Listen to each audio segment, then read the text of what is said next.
Keby bol náš učiteľ pri nás, nemuseli by sme sa takto schovávať. Náš strach zo Židov je príliš veľký a naša viera slabá. Ach, Pane, ako nám len chýbaš. Tu sme sedávali a počúvali Tvoje slová. Tu sme sa stretli pri lámaní chleba.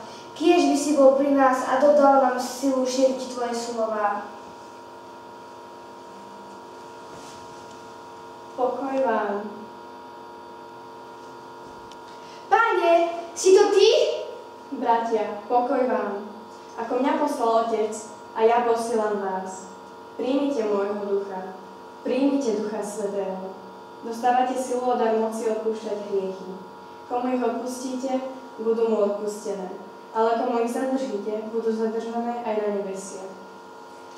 Pane, ostaň s nami, sme tu s Tebou. Bratia, tu som. Tomáš, videli sme nášho Pána. Nášho učiteľa Ježiša z Nazaretu vedie mŕtvy. Ostali sme sami, nie ho tu.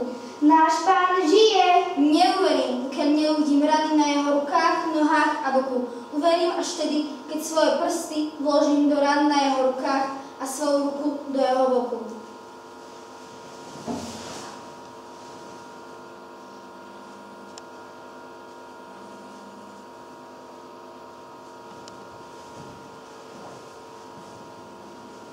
Pokoj vám. Tomáš, prístup ku mne. Vlož svoj prst do mojich rán a pozri moje ruky. Vystri svoju ruku a vlož ju do môjho boku. A uver tomu, čo vidíš. Ver vo mňa. Nebuď už neveriaci, ale veriaci. Pán môj a Boh môj. Tomáš, ty si mal možnosť ma vidieť. Vložiť svoje prsty do mojich rán po klincoch.